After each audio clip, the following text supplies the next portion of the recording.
ئێمە لە بەرنامەی دێبەدێ ئەچوین ئاگداری ژیان و گوزەرانی دێنشینان بووین، بەڵام ئەمڕۆ دێنشینان لە ڕۆژێکی مەزنی وەکو ئەمڕۆدا پۆل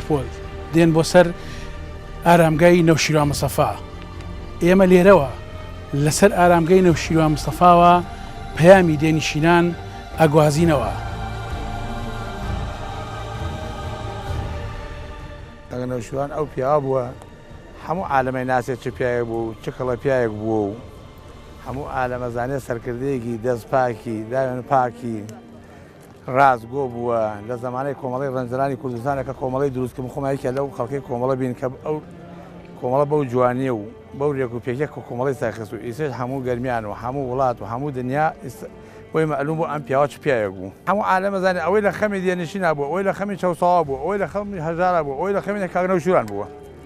منی ئیسە پێی ئەڵێم کاک نەوشیروان هەزار سەڵاو لێ بێ لەو گۆڕا بۆ خۆت بخەوە بێ خەم شا پیاوەکەی تەنگانە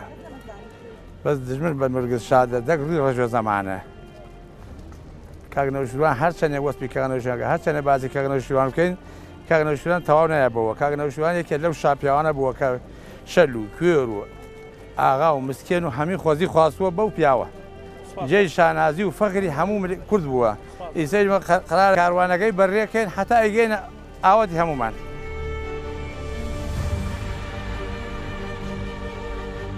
ئەنەکی پاک ئینسانێکی بەڕێز نازانم بە چ زمانێک تاریفاتی ئەو کابرایە بکرێت نازانم تێگەشتی بەڕاستی پشتیوانی فەقیر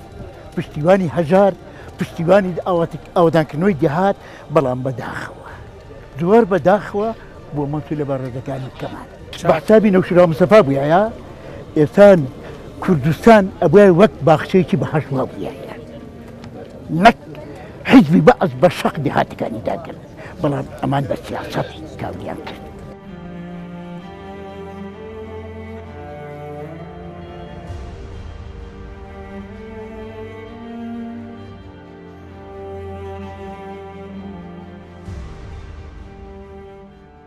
من داواکەم لەخوای گەورەی شڵە کاکە نەوشیروان لە بەحەشی بەری نابێت. ئاەتەیە ئەفەرمی هەر چەند کەس دە کەس بڵێ خوالی خۆش ئەم بە بنایم خەڵگەڵی خوالی خۆشڵای لە بەحشتایە اینجا خوا نامرێ خوا پیر نابێ. کاک نەوشیروان وەسپی کەسی ناوچێ مێژووی گنووسیەوە بە خۆی هەموو عالەم خولایەتی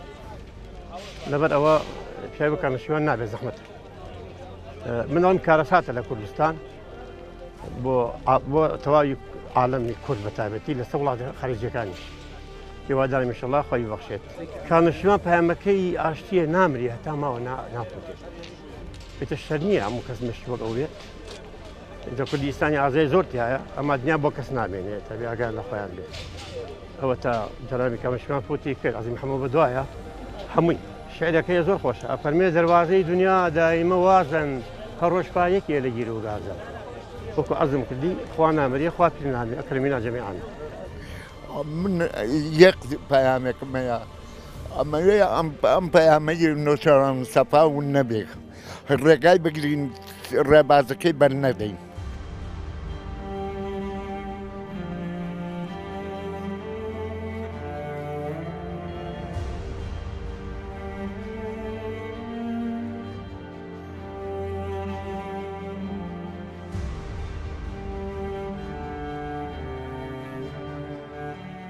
سەرکردایەتی 50 ساڵی ڕابردووی خەباتی ڕزگاری خوازی گەلی کوردستان بەڕابەرایەتی بەڕێز نەوشیروان مستەفا سەروەرێکی گەورەیە بۆ ئێمەمانان جێگەی شانازیە. ئێمە لە قۆناغێکدا ژیان کە ئەم پیاوە ڕابەری سیاسیمان بوو شانازیەکی گەورەیە کە لە قۆناغێکدا ژیان ئەم پیاوە مەزنەی تێدا ژیا. شانازیەکی تر ئەوەیە کە لە قۆناغێک ژیان هاوڕایەتی ئەو پیاوە مەزنەمان کرد پشتیوانی دنیابینی و پرۆژە سیاسی و اقتصادیەکانی ئەم پیاوە مەزنەمان کرد. ئەم پیاوە سوێنە خۆم دوای سەدان گفتوگۆ سەدان دانیشتن ئەم پیاوە ئازایەتی لێدەباری ئەم پیاوە ڕێزی لێدەباری ئەم پیاوە هەموو کەسێکی دەویست تەنها خۆی نەبێ. هەزاران ڕەحمەت لە گۆڕت. کوڕی شەید حەمەدەمینم خاوەنی 12 شەهیدی سەنگەرم. شانازی بە شەهیدەکانمەوە یەکەم کە لەسەر ڕێبازی سەرکردەی نیو سەدە خەبات شەهید بوونە نەک لەسەر ڕێبازی ئەمانەی ئەمڕۆ بوونەتە خۆرە بۆ جان میلەتەکەیان و سەروەت و سامانی میلەتەکەیان بەتاڵانایە بن. ئەمڕۆ من بۆ هاتووم بۆی بەڵێن و پات بکەمەوە بڵێم سەرکردە بەز نەکەم جیواراکەم ماندێ لای کوردایەتەکەم بەڵێن بێ لەسەر ڕێبازەکەت بەردەوامم درێژە پەردەری ڕێبازەکە دەبم تا مردن.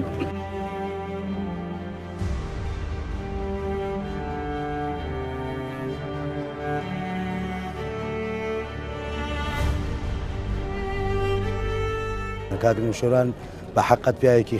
خاکی سادە پیاوێکی خەمخۆری هەموو گەلی کورد و لە پێناو ئازادی گەلەکەیە ماندوو بووە خەباتی کردووە ئیسراحەتی لە ژیانی خۆی نەکردووە. ماندوێتی کاکنەوشۆران نەشکاوە هێشتا کاکنەوشۆران بە هیچ شێوەیەک ماندوێتی ویلایکی دەرنەچووە و بەردەوام ئەو تەمەنە دوور و درێژەی لە پێناو گەلەکە بەسەر بردووە. ئەم پارچە شیعرات پێشکەش بە هەموو ئەو ئازیزانەی بۆ مەرگی کاکنەوشیروان فرمێسکیان گشت. مەکەن لۆمەی بێنەواکان کە خۆیان لە قوڕ گرتووە تەرمی ڕابەرێکی مردیان لەسەر سەریان هەڵگرتووە چونکە لە دێر زەمانەوە نەماندیوە و پەیدا نابێ ڕابەرێک بێ دوورە و دۆلار ئاوا خەڵکی لەگەڵدا بێ. کاتێک گەل پێویستی پێت بوو گەڕایتەوە بۆ کوردستان بوویتە ڕەمزی هەستانەوە بۆ هەژاران و بێدەستان لەگەڵ مام جەلالی ڕابەر شۆڕشی نوێتان هەڵگیرسان کاتێک لای زۆر کەس خەیاڵ بوو لە ناوهێنانی ئەترسان. لە کەناری دانوبەوە گەڕایتەوە خڕی ناوزەنگ ژیانی ئەوروپات بەجێ هێشت بوویتە هاوڕێی شاخ و تفەنگ بوویتە جیوارای وڵات و گەلت ئامادە کرد بۆ جەنگ لە کاتێکدا کە ئەستەم بوو هاتیتەوە و هاتیتە دەنگ. کاتێ شۆڕش گەیە ئامانج بەناڕەوا لە باربرا بۆ شەوە زەنجی تاریکی هاتی مۆمێکت داگیرسان هیوات بە چەوساوان بەخشی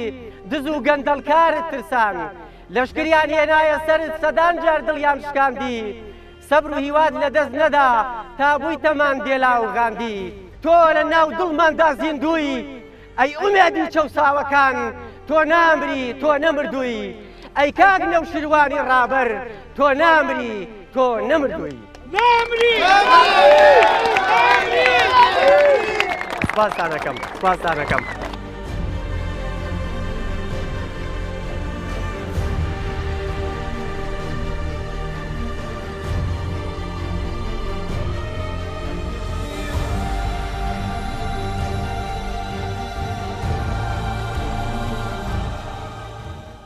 بەڕاستی ئێمە نەدەبوو بە سارە بادوایین ئێمە خەرزاری ئەو پیاوین دەوبالێەوە بە پێ بادوایین.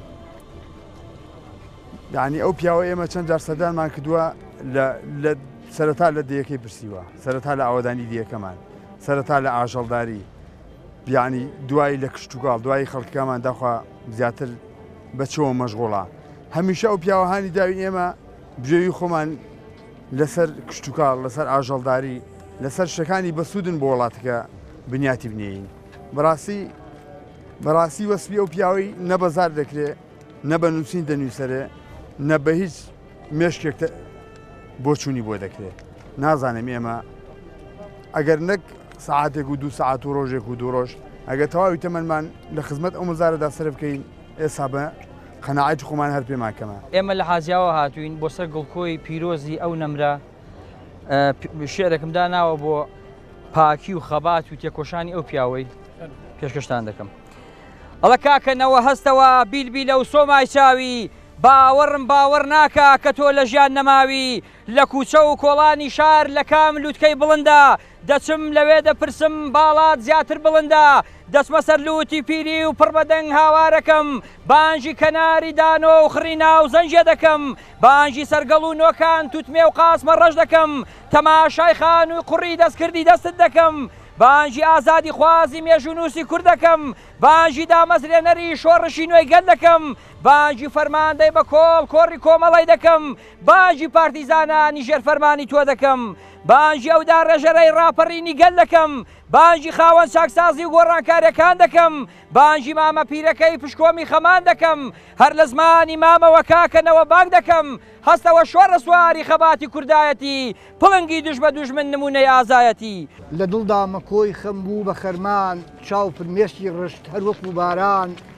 تروسکەی شادی نەما لە ناودڵ هەنسک بۆتە گریانی بە کوڵ بۆ مەرجی سپی کاگنەوشیروانم ئەشنۆشکا و چاوپڕگریانم سیمای شار ئەمڕۆ ڕەش هەڵگەڕاوە کپ و خامۆش و ڕنگ بزڕکاوە موچە و کۆڵان و جادە و بەرسەرا پەردەی ماتەمی خەمی پیادرا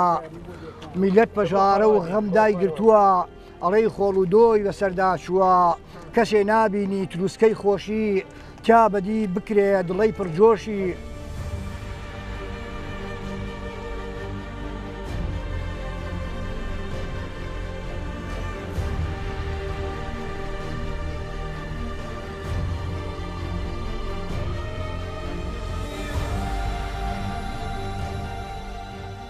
ئەم پەیامانە لە پەیامە ئاینیەکانە چن لای منەوە کرگارە کاگنەوشیروان هەیەی هەموو شتێکی بۆ ئێمە بەجێهێشتووە دەست لە حەچی بوارێکەوە کە تۆ سەیرەکەی ئەم کابرایە ینی لەو لاوە هاتوتوانێ لە باسی چەوسانەوەی جوتیاری لە باسی ڕۆشنبیری حساب بۆ گەنجکردن نەمانی توندوتیجی بۆ ئافرەت دیسانەوە لەم لاوە ئەم ئینسانە ئەو مەکان و شوێنەی کە ئەو بەجێ هێشتووە خەڵک ئێستا بە دوایە ئەگەڕێ ینی ئەو ئینسانە من پێم وانی ئەم خەڵکانی ئێمە هیچیان دوو کاگنەوشیروان دیبێ ئەگەر کابرا ساڵی 1970 لەدایک بوو بێ خۆ ئەوانەی لە 95 لەدایک بوون ناندیوە کەواتە ئەمە کە ئەڵێ کردگار و گفتار ینی ئێمە وەختی خۆی ناوم خۆمان ناشتێکیان بوو ئەیانگوت دەست و دەم و داوێن پاک بەڕاستی ئەم ئینسانە ئەم سیفەتێتیا بووە تۆ سەیری کە ئینسانێک بۆ یاخ چییە بەبێ ئەوەی دیبێتی بە مردگانشی گریا هەر یەکێک کە تۆ ئەیبینی پرێژنێک ئەگری وایەوانە من پێم وایە هەر ئەوە ئیلهامێکە هەر ئەوە بۆ ئێمە بەڵام خۆزگە ئاخ خۆزگە لە جیاتی کاگنەوشیروان خۆزگە ئێستا چەناها کەسێکی بۆ کاگنەوشیروان وعدی باە و وەکو ئەو بژایە وازی لە پوڵ و پارە بێنایە وازی لە تەماع و کورسی و بەڕاستی پێ بڵێم سەروەت و سامان هیچ نییە ئەمڕۆ پێم وایە کاگنەوشیروان لە هەموو کە دۆڵەمەندرا شخصیات کەسایەتی جەماوەری هەچی لە دنیا کە تۆ سەیریەکەی میسانە لە بەدەستیا بووە بەڵام لەو کاتەشا کە مرد بەداخەوە ئەم قسەشم جوان نیە هەتا دەرزێکی ئەم ملەتەشی لە خۆی نەدا هەتا خەڵکیی عەزیەت نەدا هیوای هەیە ڕێزم هەیە زینۆکەشی و مرنێکەکی لەسەر ملەتە کەوتووە یعنی هەموو شتێکی ئەبێتە ئارێک بۆ ملەتیە بۆ جەماوەری دوا خۆی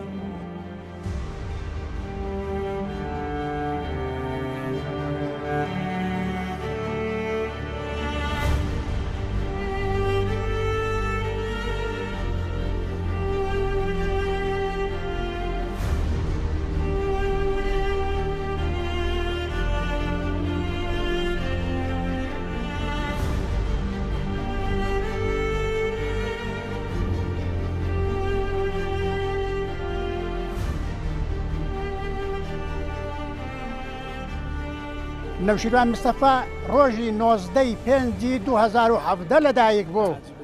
بۆ میلەتی کورد نارێن بردووە بەڵام بە قەنەعاتی من بە بۆچوونی من بە تێگەشتنی من و بە شادی ئەو هەموو دنیاش نەخێر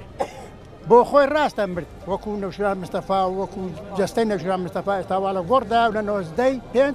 وەفاتی فەرموو بەڵام بۆ دوا ڕۆژی میلەتی کورد بۆ نەوەی داهاتوو بۆ ئەو هەموو مەشاکیل و تەنزەخانەی کە ساڕەهای ساڵە بۆ ئێمە دروست دەکرێت یەک لە دوای یەک نەخێر نەوشیروان مستەفا لە 19 لەدایک بوو بەڵام چۆن لەدایک بوونێک خۆی خدا عەفوی کا و ڕۆی ئێمە ئەو گەنجانە من پیرم بەڵام ئەو گەنجانە دەبێت پشتگیری پەیامەکانی بکەن دەبێت بیگەێنن دیفاعی لێ بکەن بۆوی نا بۆ خۆیان هەتاوەکو بگەنە ڕۆژێکی ئازاد بگەنە کنارێکی ئارام ئەوەی ئێمە مانان کە من موم لێ نەهاتووە پارتی بوومە هەتا ئێستا لە تێکۆشاندا بوومە نەگەشتمە و کەنارەی بەڵام ئەو پەیامەی کاک نەوشیروان ئەگەر پشتگیری هەبێ دیفاعی هەبێ خەڵک بە دوای دابڕوا و بەجێی نێری و لێی لانەدا دەگاتە کەنارێکی ئارام بێگومان میلەتی کورد نەجاتی دەبێت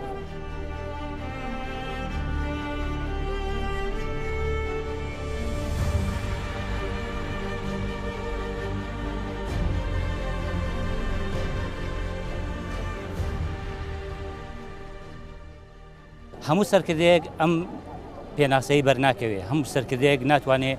عنی ئەو سفەتانەی تێدا هەبێت سەرکردە کاگنۆشێروان سەرکردەیەکی مەزن بوو هەموو سفەتە جوانەکانی تێدا وجود بوو هەموو شتە جوانەکان لەو سەرکردەیەدا هەبوو هەموو ئەو شتانەی کە بەمانای سەرکردەیە کاگنۆشێروان توانی عنی لە خۆیدا کۆ بکاتەوە و بیبەخشێ بەو میلەتە ئەو ڕۆژێکە کاگنۆشێروانمان ناشت ئەو ڕۆژە پەیامەکانی بە هەموو کوردستاندا بڵاوبووە هەتا ڕێبازەکەی مابێ هەتا ئەو نەوانە مابێ هەتا ئەو میلەتە مابێ بەردەوام ڕێبازەکەی درێژەی پێ ئەدرێت لە کاتی هەشتا و چوارە ئێمە لە سوورداش بووین ئەو ڕۆژە نەورۆز بوو کاگنۆشێروان بە بەردەممانەڕەت بوو ئێمە خۆمان خەرقی چوارباقین ئەوی سەرشەقەمێ ینی ئەی ناسین خەڵکی ئەم شارێ ڕەت بوو بەلامان کەم فەرمو بەس تاقم دەوری نیۆڕۆ لە لامان بە گوتی برسیم نییە نانم خواردووە ئێمە ژوتمان دەفەرم با وێنەیەکی لەگەڵا بگرین وتی بەسەر سەر و بەسەر چا زۆر وێنەی لەگەڵ گرتین و زۆرمان پێ خۆشحاڵ بووین و ئەوە مناڵەکانمە هی ئەو کاتەیە و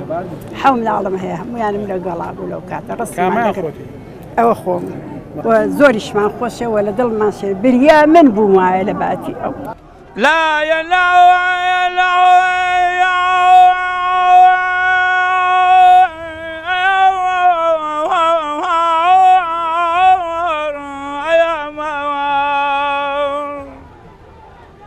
قانونی ئەمڕۆ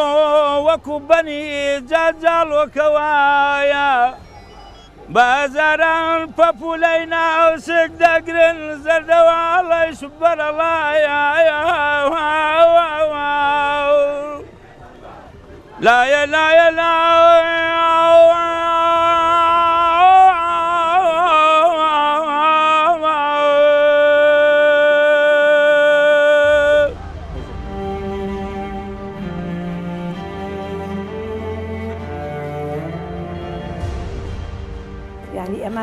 واجبێکی سەرشانی هەموو یەکێکمانە بە گەورە بچووکەوانەیە کام مەراسیمە جێبەجێ بکەین چکە قابیلێتی هەچێکی بۆ بکەین هەچێکمان بۆ کردو تا ئێستا هەر کەمە یعنی قابلێت چکە بەڕاستی تێکۆشەرێک بووە خەباتکەرێک بۆ کە ئەو خەباتەی ئەو کردوێتی لە پێناوی هیچ شتێکانەی کردووە نە بۆ سەروەر نە بۆ سامان نە بۆ هیچ شتێک بۆ لە پێناوی کورد و کوردستانە کردوێتی کە ویسوێتی ئەم میلەتە سەرفراز بێ و ڕزگار بێ لە هەموو نەبوونی و نەهامەتێ نەجاتی بێ نە بۆ گیرفان و پارە و کۆکردنەوەی پارە بۆ گیرفانی لەبەرەوە ئێمە هەموو قەرزارین هەچێکی بۆ بکەین بەڕاستی ڕۆحی بەجەنە شابێ تەمەەن درێژ بێ مناڵەکانی و چیپۆری کاگنەوشیروانم لە مناڵەوە لەگەڵیا بووم لە مناڵەوە خەریکی کورد و کوردستان بووە پێشمەرگە بووە گیراوە لە بەغا تەعزیب کراوە ساڵی گیراوە لە بەغا ناڕەحەتی دنیای دیوە لە ڤێن ئەونەمسا ماستەری هانی وازی هانی بۆ کورد تەقدیمی دکتۆراکەی کردهاتەوە لە پێناوی میلەتە هەر بە فەقیری ژیاوە هەرچی سوکە کردوێتی هەوڵی دنیای نەیاوە هەوڵی سامان و سەروەتی نەیاوە هەر هەوڵیاوە بۆ ملێت خواردنێکی بەسیتی خواردۆژانێکی بەسیت بەس هەموو ژیانی ئەوە پرۆفیسۆرێکە لە هەموو مەجالەکە.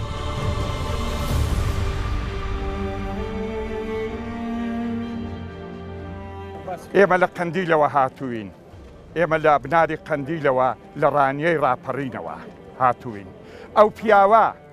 توانی خۆی بکات بە ئەندازیاری ڕاپەڕین ئەندازیاری ڕاپەڕینی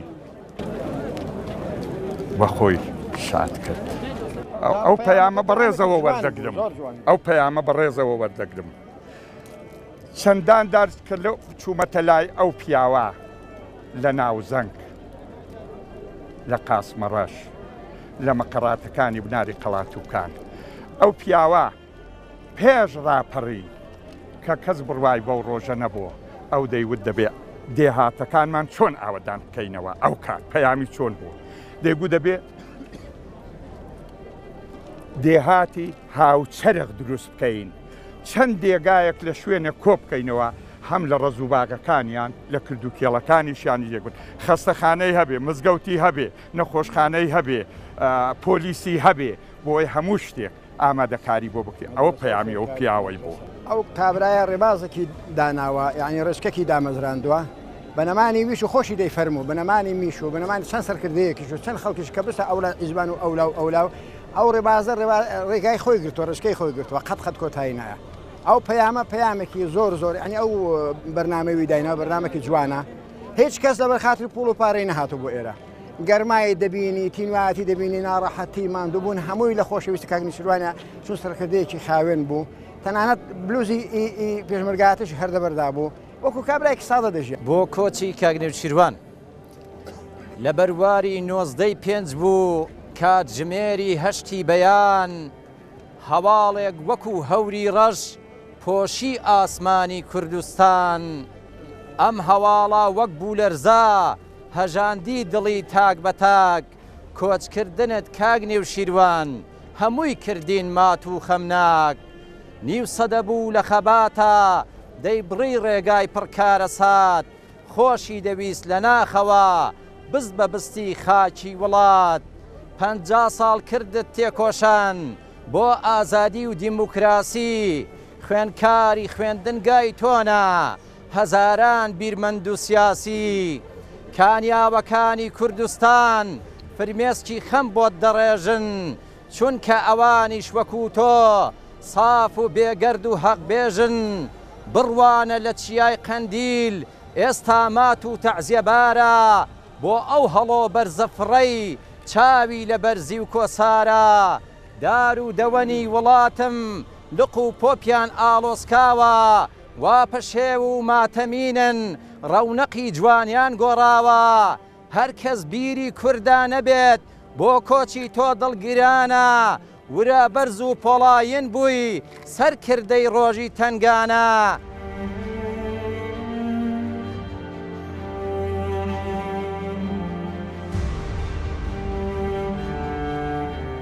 پامێکم هەیە بۆ ئەو بەناو سەرکردە گەندەڵ و نەوت فرۆش و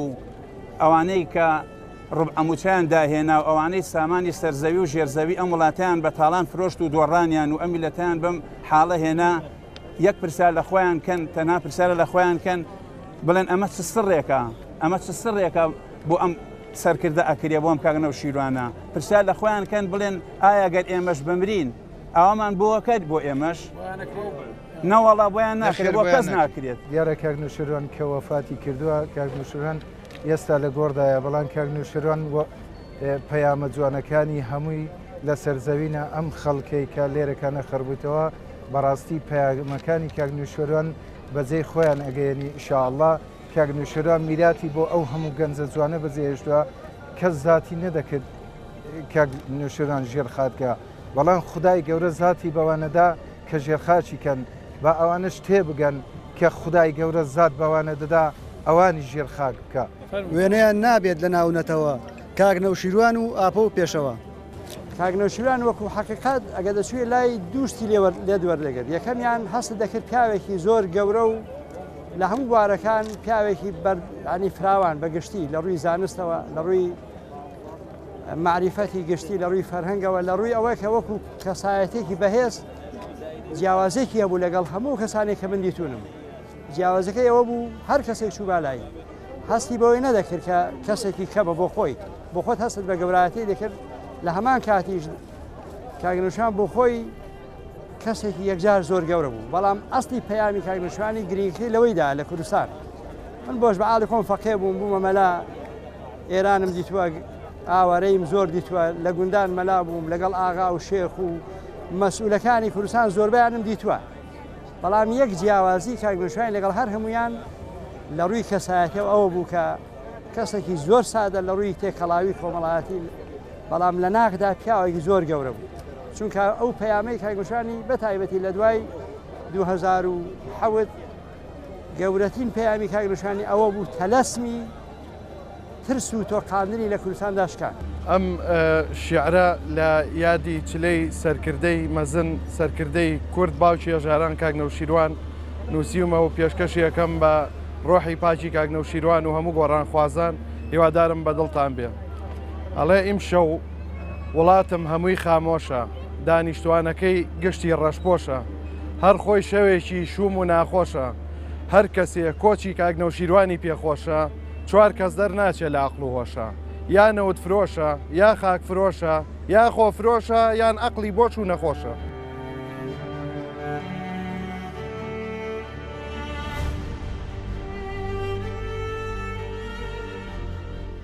سڵاو هەزاران سڵاو لە گیانی پاکی کاگنەوشیروان هەزاران سڵاو لەو گیانە پاکەی کە ساڵەهای ساڵ هەوڵیا بۆ عەدالەتی کۆمەڵایەتی بۆ ئەوەی نەتەوەکەی ئازاد و سربەست بن بەڵام زۆر بەداخەوە زۆر بەداخەوە ئەو هیلاکیەی نابە گڵەوە کە مفتی پێنجوێنی فەرموویەتی ئەڵێ پیاوی گەورەمان نایەتە بەردڵ هەتا ئەو ڕۆژەی ئەیخەنە ژێرگڵ ئینجا بۆی ئەگرین بە شین و بە کوڵ گۆڕەکەی ئەەکەین بە باخچە و بە گوڵ